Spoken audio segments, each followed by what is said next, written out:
party. You want to know what a treat is?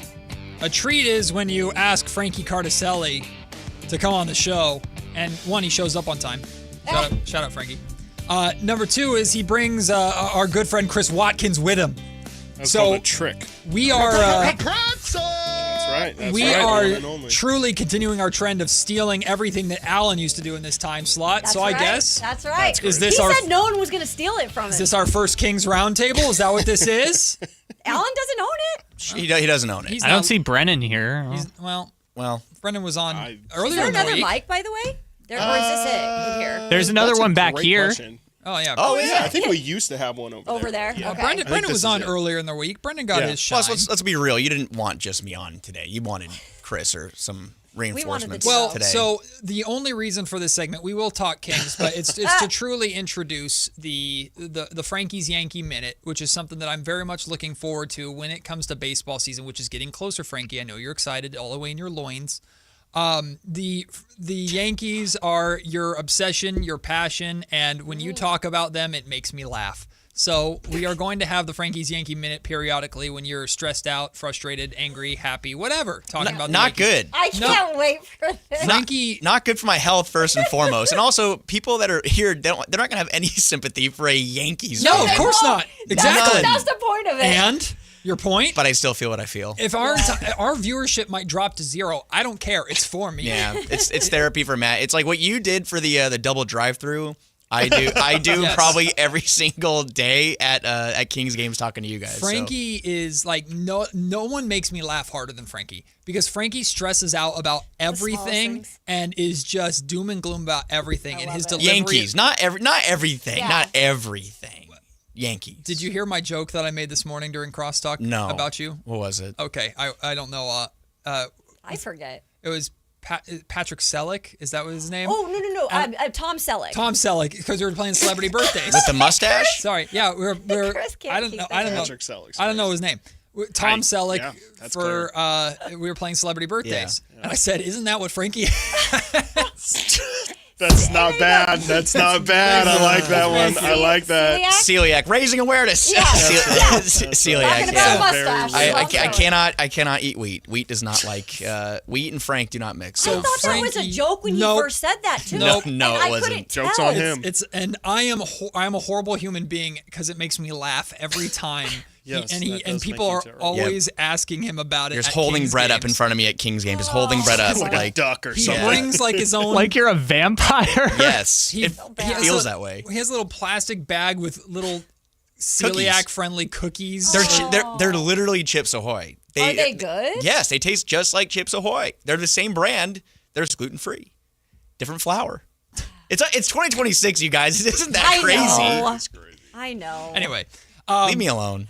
so we were having a conversation about in the last block about whether or not the Kings, if they're in the worst situation currently of any team. And the final question that we came up with was this. So you have the Washington Wizards, you have the New Orleans Pelicans, you have the Sacramento Kings. You have to take over one of those three franchises as it stands right now. Which one would you rather take control of that you feel you're able to turn into somehow, you have the best chance to turn it into a success? I mean, I don't have it in front of me, so I would imagine their cap situations are probably close. Like, I'm not sure about who has the most flexibility. Yeah. For some reason, I feel like, and Trae Young maybe moves the needle a little more, but I do feel like Washington, just as far as the young players they have and just the fact that I'd imagine they have a little more wiggle room and some. I'm not sure about Chris Middleton, how much time he has left on his contract or how much different the roster could look, but it feels like Washington is probably the best right now, and I would probably go after that, Sacramento, then New Orleans, because I think Caleb made a good point about how New Orleans has a bunch of off the court, like there's their fan base, the stadium. There's a lot of talk about if NBA looks to get them out of there. Yeah, it's possible, which we all experience out here in Sacramento, and that possibility is it's not ideal as a fan of that franchise, but I just feel like the Kings are right there. If they were to move off a couple big contracts in the next week, I think it moves the Kings a little closer to the top. If they can move off Zach LaVine or Domantas Sabonis and you free up $45-50 million of salary, and you have a top draft pick this summer, Okay, Yeah. sure. But Washington has the the possibility of getting that top pick, and they have a couple young players they could build around. And if Trae Young's a part of that equation and can be the Trae Young that we've seen, they might be in a better spot than those other two in the next couple of years. I feel like it's the Kings. I mean, I think you laid out the Washington young players, all that. It's something to get excited about. Hopefully, they have Alex Sarr, who's the second pick in that draft, and so that's somebody you can convince yourself of. The reason why I would probably give the Kings I guess not the good nod, but the benefit of the doubt. Well, I guess I would give them the crown of being the worst situation, just because in my eyes, New Orleans hasn't made their De'Aaron Fox trade yet, and the Kings already did and messed it up. And so with Zion being there, you still have the opportunity to get something back major to help you build towards the future. The Kings have already spent that chip and spent it on Zach LaVine. And so I just think the Kings are in a much more dire situation. New Orleans, I can say they have they have Herb Jones, who has been fairly unimpressive these past couple of years. They have Trey Murphy, who's really the one to highlight if you're going to highlight their young players. They still, again, have Zion, who they can move off of. Jeremiah Fears looks great. Why can I not think of Derek Queen has been phenomenal this year when he's been able to play. And so it just, to me, feels like there's, especially from a fan base perspective, there's just a lot more to get excited about with those other situations, where I think here we're hoping that these veterans can get us things to be excited about. But I think we're even realizing now, with 7 days before the deadline, a lot of those veterans might be here in 8 days. And so it just, to me, feels like the Kings they need to get out of the situation they're in and start putting their foot towards the future like every other team is, at least. So you think they're the most dire situation, the Kings? The Kings, and yes. then would you still pick them if you're going to pick one of those three moving forward, who will get there faster? Will you go with the Kings in that? Or you think maybe the Pelicans or Washington? I'd probably pick Washington just because they just made that Trae Young trade, and that makes me feel like they're at least trying to get up. And it feels like, to me, New Orleans, again, they still need to. It's crazy. They're not at rock bottom yet, but they still need to get off of Zion or whoever it is that's going to kind of transition this time. And then, the Kings, I mean, I don't know what I don't know what players they would be getting for their future. So hopefully they get a top pick. But I mean, at this point, I think I was just talking to Frankie off air, they're all jumbled up right now with 4 teams for the worst pick in the draft. I mean, they could end up realistically at the bottom of that, being 4th, and then slide all the way back to 7, 8 in a worst case scenario. And so I hope the Kings obviously end up with that top pick, and that definitely changes maybe that conversation. But if their best chip right now is a theoretical top 5 or 3 pick, the other teams at least have something that I can convince myself of. Yeah, the best thing that the Sacramento Kings have is they just own all their draft picks going forward. But you still got to draft correctly, which has been a big issue for the Kings. Well, guys, exactly to a minute, almost to the minute, a week from today, the trade deadline will have just concluded. Noon on Thursday of next week. Should be a fun show for you guys. Depends on what goes down. Gut feeling, are we talking about anything more than a Keon Ellis little side hustle deal, or is it going to be a disappointing day? Chris and I also talked about this off air, which is funny. So we're a little warmed up. The more that I think we're in alignment here. The more that we think about it, it just has that feeling, and I hope I'm wrong, that it's going to be kind of a dud, and that I think these big contracts are going to be hard to move off of. And I think that the fact that Giannis requested that trade and kind of is switching the gears of where the Milwaukee Bucks are going right now. They were pretty serious, it seemed, for Zach LaVine. I don't know whether a team out there is going to be clamoring to bring Zach LaVine in on that $50 million player option for next year. So it seems like Keon Ellis is your guy that you're going to have to kind of trade in and see what you can get. And, I know that there's interest in Domantas Sabonis, and maybe there is a way that Toronto and the Kings can make something work. And we talked about, how much does that move the needle as far as taking the Kings ahead of that Washington-New Orleans pack? Does R.J. Barrett and Jakob Poeltl, even though his contract is bad. If you guys haven't had a chance to look at it, it's bad. It's real bad. Matt laid it out. I do not real want bad. Yeah. It's really, really bad. So does that make them that much better move the needle? I don't know. But I think that just when you look at the deadline and just kind of where things are going, it just seems very fitting after all the noise and how bad they've been that, well, they just make one little marginal move. But I'll conclude with, if the goal is to get a top pick, and at this point, I don't know what winning basketball games does very much for you. You know, fan how you want to fan, watch how you want to watch. I talked to my family about it. I'm like, you know, if it's close and they compete, you know, they want to watch the Kings win, but I'm like, you know, when they lose, it isn't bad either.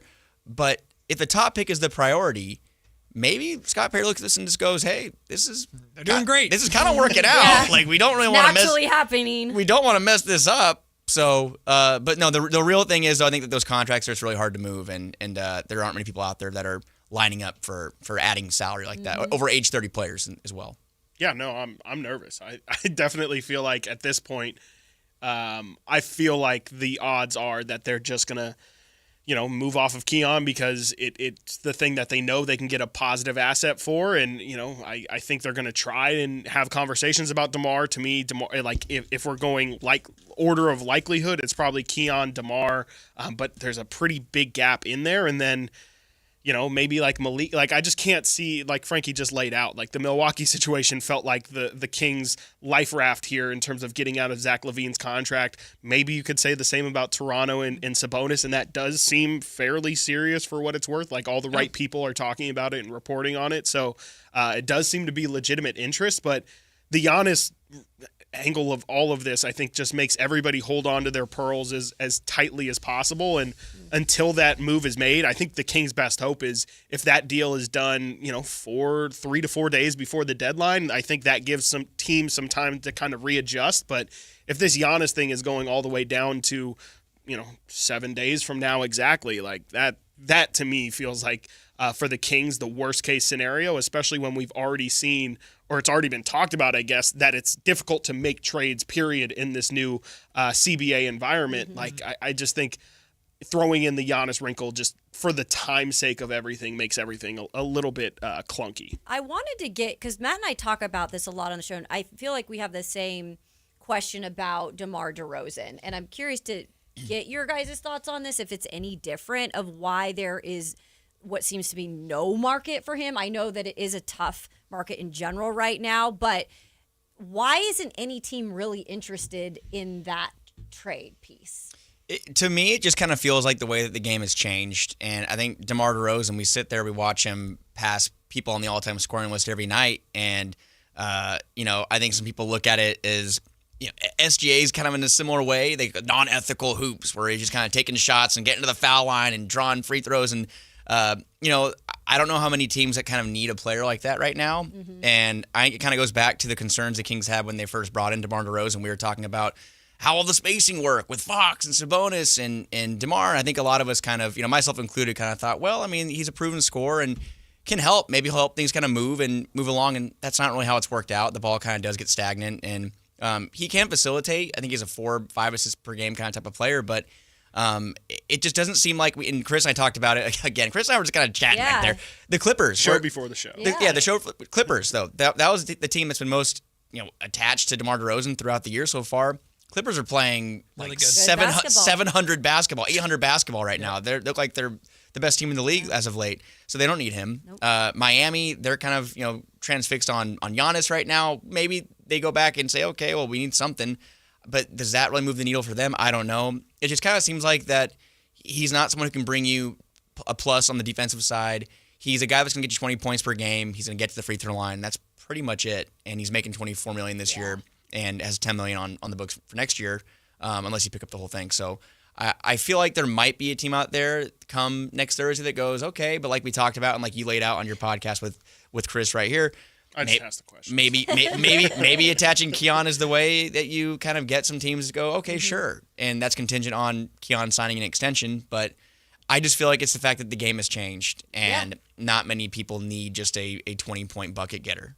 Yeah, no, I feel like his value is just tough for teams to kind of swallow because, you know, he's 36 years old. Like, he's not playing defense, to your point, and there's a lot of teams that need him. But then it's the reality of like, well, what are you going to give up for him? Because are you going to give up a young piece again for a guy who is 36 and isn't on a guaranteed contract next year? So you don't want to give up somebody who's going to help your future and who is also more than likely helping you now in some capacity. And then there's the conversation of, okay, DeMar DeRozan, in theory, yes. Can we say DeMar DeRozan is worth a first-round pick or worth a young, good player or whatever it is? Sure, but then it's, again, the reality of find me the specific team where they're willing to make that sacrifice and it makes sense and they're in the perfect window of, hey, this is – if you're trading for DeMar DeRozan, that is we're trying to win – this season. Like, I mean, obviously his contract, but also obviously his age and just what he's able to provide you right now. Like, it's just really tough to have all of those stars align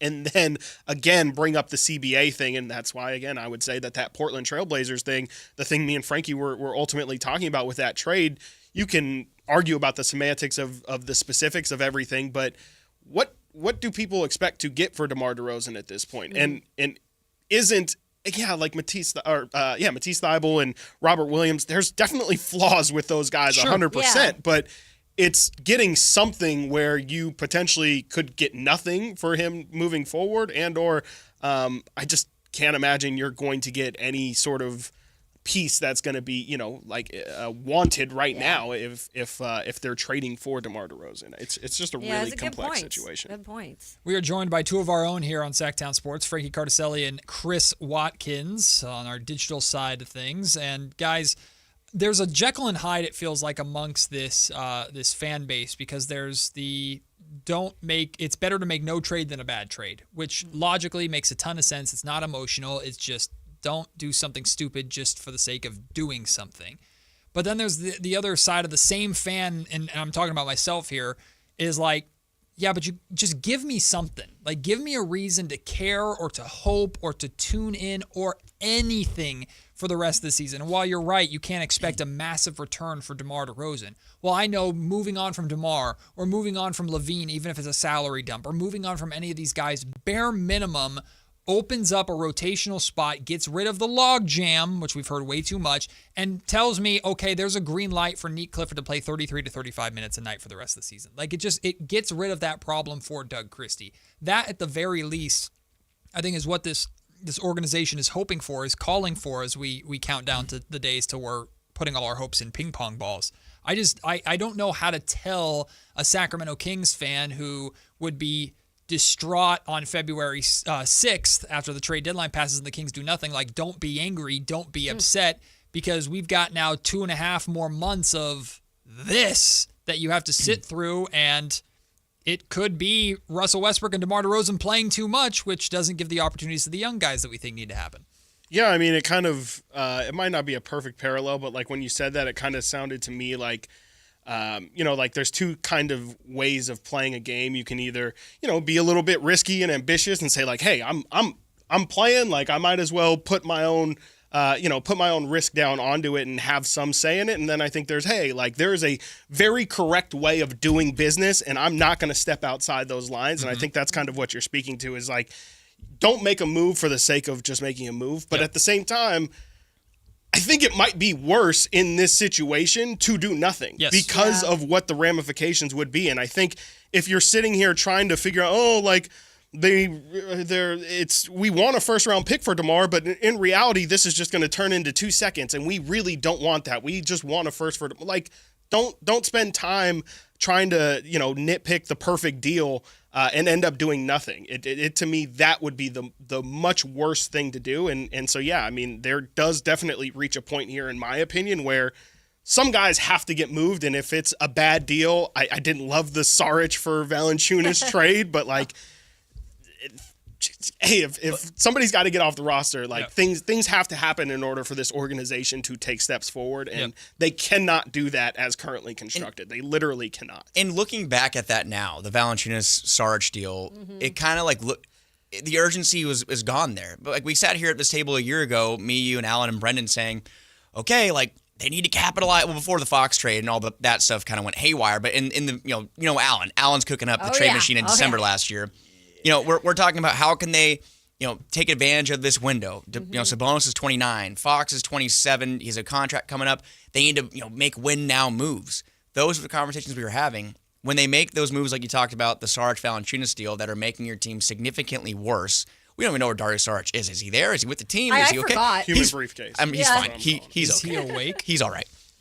But the urgency is not there, and that's what I think the hard part for Kings fans. And I'm just speaking on the people that I know and I talk to just about, like you mentioned, Matt. Why should I watch? Why should I show up? Why should I go to games? Why should I invest my time into this team? The deadline's kind of a reason to get people reinterested. Yeah. And if we are sitting here February 6th and there's no moves that were made, and like you mentioned, Russell Westbrook is still playing 30 minutes, DeMar DeRozan playing 30 minutes, Zach LaVine is kind of in and out of the rotation, but still on the roster. Where does that leave the Kings? And the answer I've come up with, which is very bleak and not ideal, is just this is the way that it goes. This is how these situations unfold for teams that are looking to establish a new identity, to find a new direction, to establish what's next. And then what's next for the Kings is they need to get a top draft pick. Not like they should. They need to. They need a franchise player. They need someone they can build around for the next half decade. Someone that other teams can look at and go, wow, wouldn't it be great to have a guy like that who can go get you 25 and 10 if it's a Boozer, if it's a DeBonsa, or if it's Peterson, if you believe you want to hitch the wagon to a franchise guard again. Mm-hmm. That's what they need.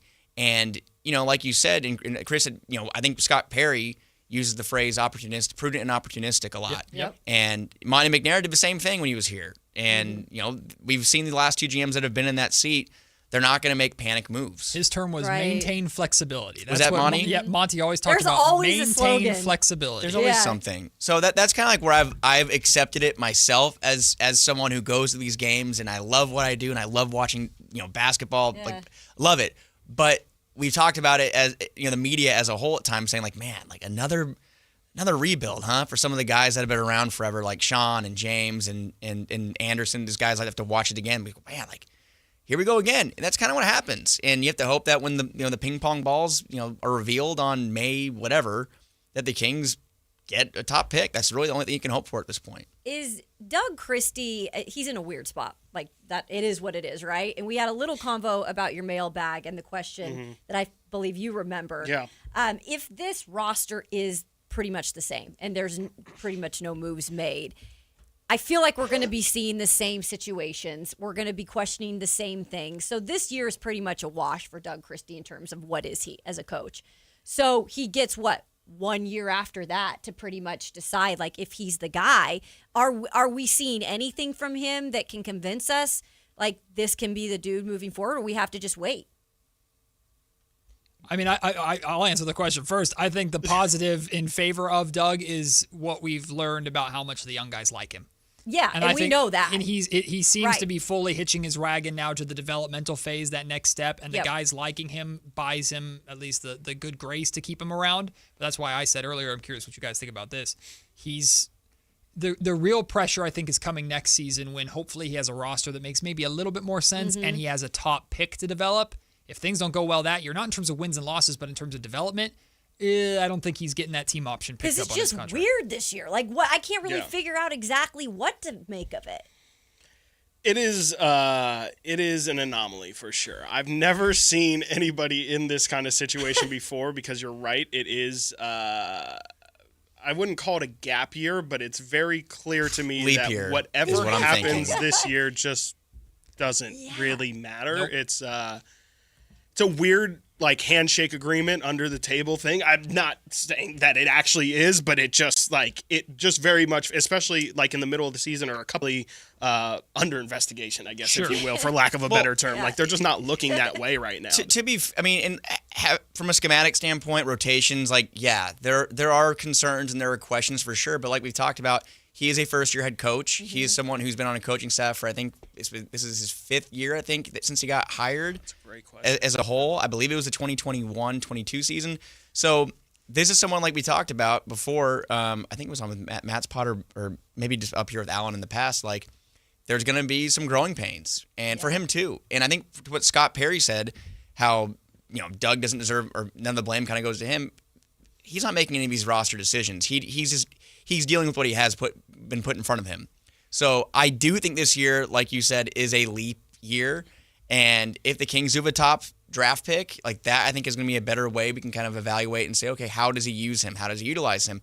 I mean, the Kings had the 2nd overall pick in 2018, and Luke Walton brought him off the bench, and that just immediately sent things just down the drain. Yeah. So how do things, kind of roll out from there, and what does the roster look like come training camp in the fall?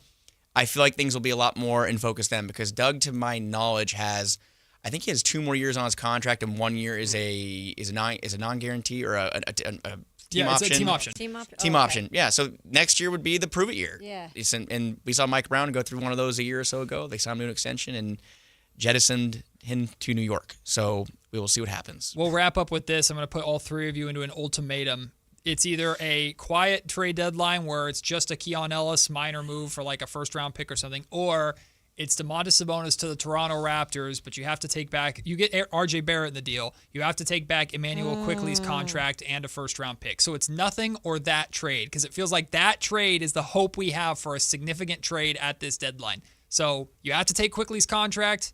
I prefer that way over Pirtle, even if it's bigger and longer. Pause. But – oh God! I think it's gonna be a quiet deadline.